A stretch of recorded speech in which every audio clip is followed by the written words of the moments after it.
자, 우리가 지난주까지 야곱의 삶을 우리가 살펴봤습니다.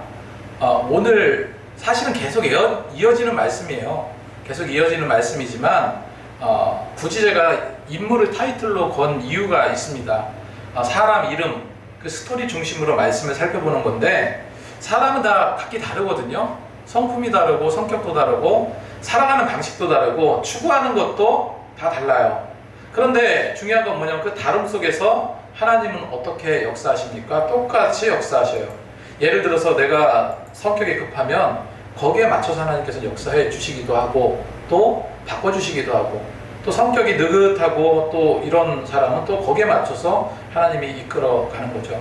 이게 뭐를 제가 말씀드리냐면, 인물 중심으로 제가 살펴보는데 그거를 통해서 다름 속에서 똑같이 역사하시는 하나님을 우리가 발견하자는 겁니다. 이해되시죠? 그래서 예를 들어 이제 야곱을 한번 보세요. 야곱은 가족적인 분위기가 어떠했는지 말씀드렸고, 가족 간에 어떤 갈등이 있었는지 우리가 배워 나갔습니다. 그리고 어떤 고난이 있고 그 고난을 야곱은 어떻게 대처했는지, 그리고 어려움 중에 하나님께서 어떻게 역사하셨는지, 이런 이야기들은요, 우리 신앙생활, 이 시대를 살아가는 우리에게 굉장히 중요한 신앙의 텍스트가 된다는 거예요. 그래서 신앙 간증이 곧 우리의 신앙 고백으로 받아들이면요, 더 깊은 믿음의 뿌리를 내릴 수 있는 겁니다. 그래서 어떤 스토리가 되었든지 여기서 뭐를 만나야 됩니까? 하나님께서 그 사람, 그 이야기 가운데 어떻게 이끌어 가시고 어떻게 역사했는지, 이것이 중요하다는 겁니다. 그거를 찾자는 거예요. 자, 야곱은 4명의 부인이 있었습니다. 한번 이제 그 전과 한번 이제 살펴보는 거예요. 자, 야곱의 가계도는 너무 중요하다고 말씀드렸죠. 그의 부인은요, 야곱의 삼촌 라반의 큰 딸인 레아와 누구예요? 라헬, 그리고 라헬의 여종인 빌하, 그리고 레아의 여종인 실바, 이렇게 4명의 부인에게서 12명의 아들과 1명의 딸을 낳았어요. 자, 레아는 다산의 축복을 얻은 부인이죠. 그래서 레아가, 그냥 알아만 두세요. 레아가 낳은 아들은 르우벤, 시몬, 레위, 유다, 이사갈, 스불론, 그 다음에 유일한 딸인 디나가 있었습니다. 그리고 라헬은 딱 2명의 아들이 있었죠. 누굽니까? 요셉과 베냐민이요. 그 다음에 라헬의 여종 비라는요, 단과 납달리를 낳습니다. 그리고 레아의 여종 실바는 갓과 에셀을 낳게 돼요. 그 12명의 아들들이 어떻게 됩니까? 이스라엘의 12지파가 돼요. 우리나라로 말하면 뭐 경기도, 강원도, 뭐 경상도 이렇게 나눠져 있듯이 그 사람 이름이, 야곱의 아들들 이름이 지파가 되었다. 자식이 많다 보니까요, 그들에 대해서 성품도 또 어떻습니까? 성품도 각각 다 다르겠죠. 저는 아들이 1명밖에 없어서 모르겠는데 다 똑같을 것 같습니다. 자식이 막 한 10명 정도, 12명 정도 있고 그러면 그 중에서 더 사랑하는 아들이 있을 거고, 말도 안 듣고 못된 짓만 일삼는다면은 그 자식은 더욱더 밉겠죠. 아무튼 성경에 이렇게 보면은 야곱은 자식에 대한 편애가 있었다는 거예요. 누구를 더 사랑하고 덜 사랑하고 이게 있었다는 거죠. 이게 이제 뭐 그 성품으로 인해서 그랬다기보다, 예를 들어서 말 잘 안 듣고 퉁퉁대고 이런 아들이나 딸이면 더 싫겠죠. 부모 입장에서도. 사랑하지 않는 건 아니지만 더 싫을 겁니다. 더 미워할 거예요. 근데 그런 성품으로 인해서 더 사랑하고 덜 사랑하고 그게 아니라 누굽니까? 그가 사랑했던 라헬이 낳은 자식들만 더 사랑했다는 거예요. 그래서 누굽니까? 요셉과 베냐민만 더 관심을 갖고 더 사랑했다는 거죠. 특별히 성경에 보면은 요셉을 각별히 더 사랑했다라고 이렇게 기록에 나오거든요. 더더욱이 얼마나 자기가 사랑했던 그 여인이 일찍 죽잖아요. 베냐민을 낳고 산고로 죽었어요. 산고로 일찍 죽었기 때문에 라헬의 핏줄인 그 요셉과 또 베냐민에 대한 애정을 더 깊이 가질 수밖에 없었겠죠. 여러분, 근데 놀라운 거는요, 봐보세요. 요셉은 특별히 야곱이 편애했지만 하나님도 우리를 편애하십니다. 아멘. 편애라는 말이 좀 듣기 거북할 수 있죠? 아니요. 여러분, 하나님은 우리를 특별히 사랑하신 거예요. 그냥 사랑하신 게 아니라 특별히 주를 믿는 우리 특별히 구원받은 자에 대한 하나님의 사랑은 동일하지만 구원의 길로 나오지 않는 자에게는요 사랑이 없어요. 오직 심판과 하나님의 정의만 보일 뿐입니다. 구원의 길로 나오라는 것은 이제껏 어떤 겁니까? 죄와 허물에 갇혔던 어두운 삶을 청산하는 거하고 똑같아요. 어두운 삶을 청산하고 이제 빛과 구원의 길로 나오라는 거죠.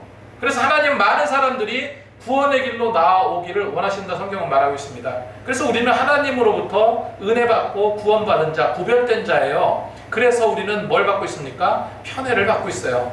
그렇다면 이 요셉은 어떤 사람입니까?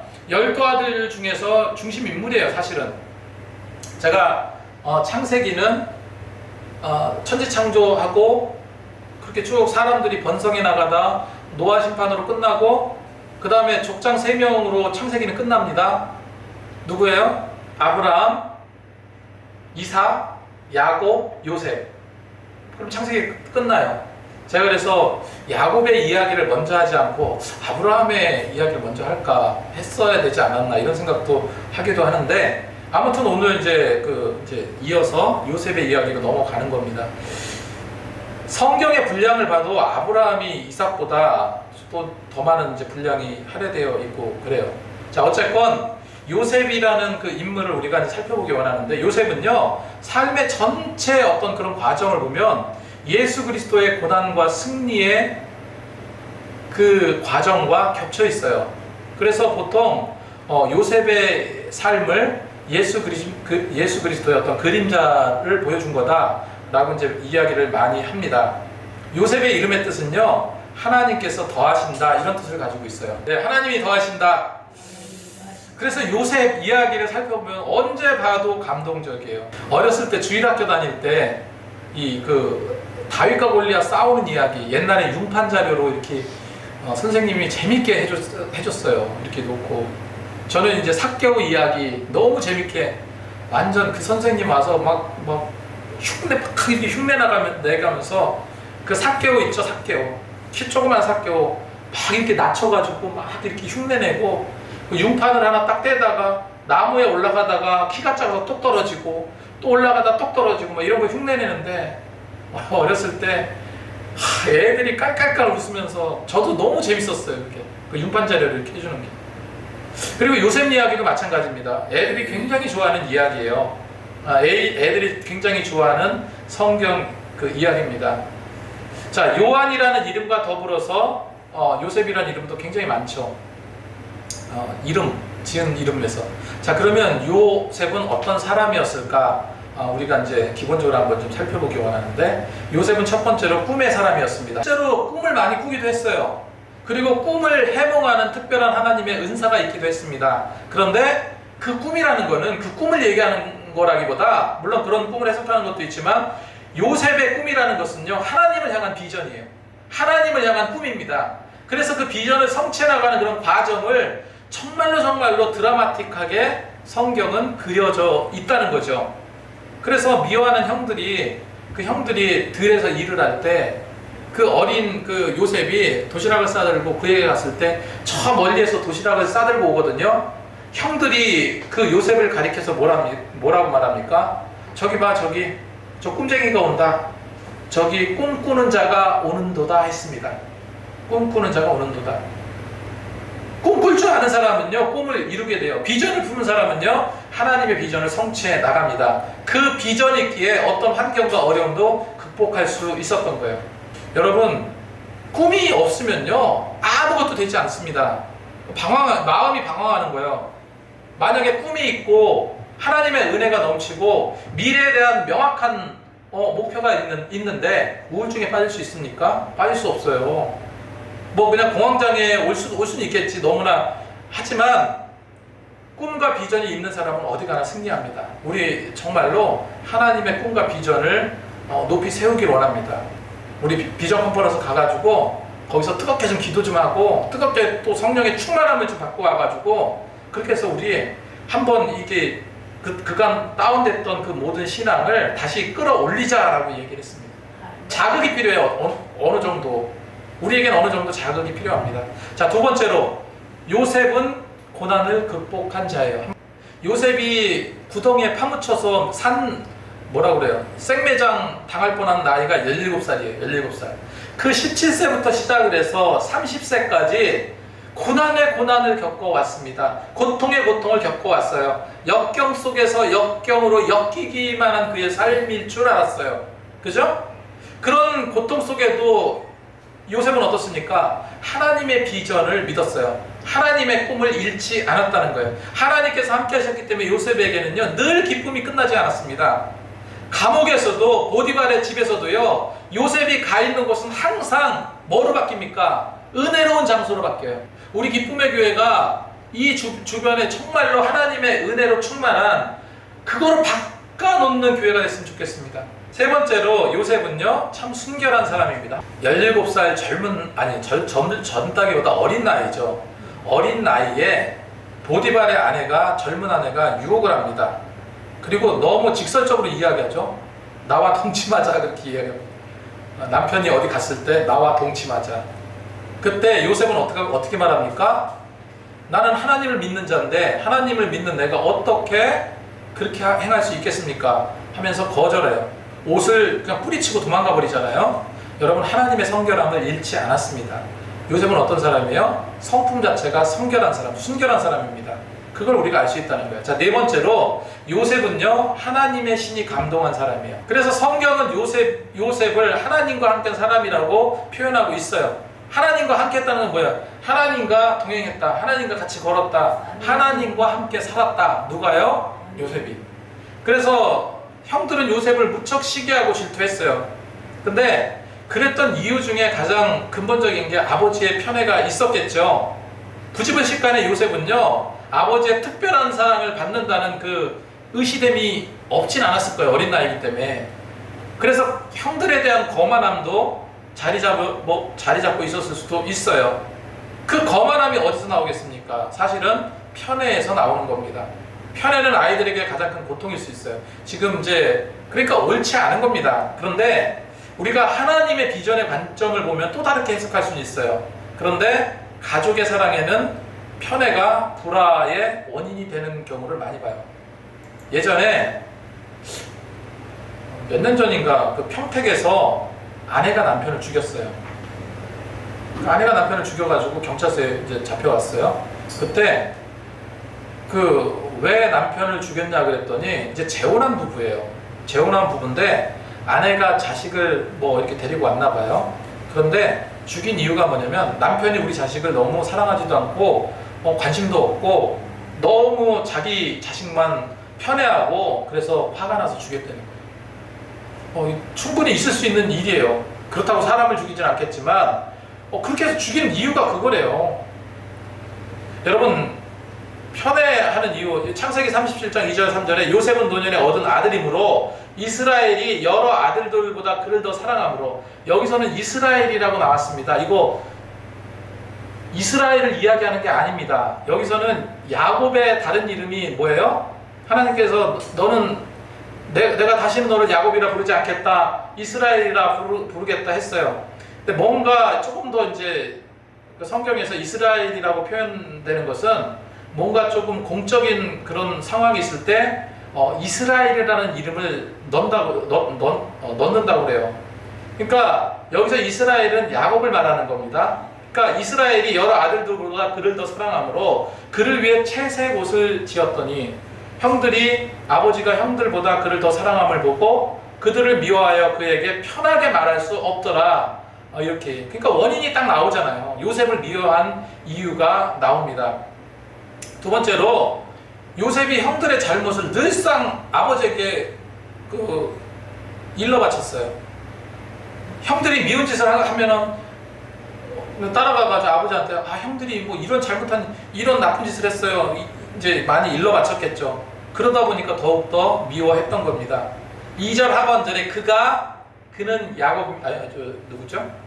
요셉입니다. 그가 그들의 잘못을 아버지께 말하였더라. 일러 바쳤던 겁니다. 그래서 요셉 형들은 더더욱 그를 미워했다. 그런데 결정적으로 요셉을 정말로 미워했던 결정적인 이유가 있어요. 7절에 나와 있는데 7절 말씀을 보면 우리가 밭에서 곡식단을 묶었더니 내 단은 일어서고 당신들의 단은 내 단을 둘러서서 절하더이다. 이게 장차 하나님께서 요셉에게 미리 주신 건데 9절에 내가 또 꿈을 꾼즉 해와 달과 열한별이 내게 절하더이다. 이렇게 이야기를 했습니다. 물론 하나님께서 보여주신 미래에 대한 어떤 예언이고 그래서 요셉을 선지자로 보는 사람도 많이 있죠. 하나님께서 주신 그런 선지자로 보는 사람들이 많이 있는데 근데 그거를 다 형들한테 이야기하는 거예요. 그랬더니 형들이 불쾌했겠습니까? 편안했겠습니까? 불쾌했겠죠? 그래서 8절에 그들의 형이 그에게 이르되 내가 참으로 우리의 왕이 되겠느냐? 참으로 우리를 다스리게 되겠느냐 하고 그의 꿈과 그의 말로 말미암아 더욱 미워하였더니 10절에 그가 그의 꿈을 아버지와 형들에게 말하며 아버지가 그를 꾸짖고 이르되 내가 꾼 꿈이 무엇이냐? 나와 내 어머니와 내 형들이 참으로 가서 땅에 엎드려 내게 절하겠느냐? 하면서 화를 냈어요. 화를 냈는데 성경에는 야곱은 어떻게 이제 생각을 합니까? 11절에 그들의 형들은 시기하되 그의 아버지는 그 말을 간직해 두었더라. 자, 그 말을 간직해 두었더라. 예수님께서 12살 때 6월절 절기를 지키기 위해서 부모님과 함께 어디를 갑니까? 예루살렘을 가요. 중간에 아이를 잃어버렸어요. 사흘이 지나서 성전을 갔더니 예수님이 랍비들과 거기에 있는 사람들과 말씀에 대해서 묻기도 하고 듣기도 하였다라고 그런 기록이 있습니다. 부모가 깜짝 놀라서 얘야 어찌 이렇게 하였느냐? 내가 근심하여 너를 찾았노라 라고 말했을 때 예수님께서 뭐라고 말씀하셨습니까? 내가 아버지 집에 있어야 될 줄을 알지 못하셨나이까? 이렇게 이야기를 한 거예요. 요셉과 마리아는 그게 무슨 뜻인지 몰랐어요. 그렇죠? 무슨 뜻인지 알 수가 없죠. 근데 성경은 그렇게 기록하고 있지만 예루살렘에서 나사렛으로 거의 다 이를 쯤에 마리아는 그때 이해를 합니다. 그 말의 의미를. 누가복음 2장 51절에 예수께서 함께 내려가사 나사렛에 이르러 순종하여 받드시더라. 그러면서 그 어머니 마리아가 어떻게 합니까? 이 모든 말을 마음에 두었더라. 야곱이 요셉의 말을 마음에 두었더라 했던 거하고 마리아가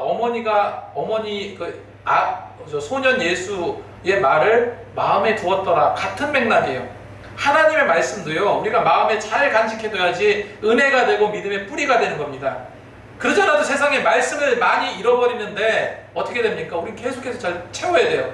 야곱이 마음에 두었다는 것은요 그 꿈에 분명한 하나님의 계획과 섭리가 있었을 것이다 라는 확신을 가졌다는 거예요. 그래서 요셉은 꿈을 통해서 하나님으로부터 큰 비전을 보게 되었고요 하나님은 그 비전을 심어 주셨던 겁니다. 그 꿈만 있으면 어떤 고난과 고통이 와도 우리는 어떻게 됩니까? 넉넉히 이겨낼 줄로 믿습니다. 그래서 이 꿈과 비전을 가지고 하나님의 이끄심대로 나아가시는 저와 여러분이 되시기 바랍니다.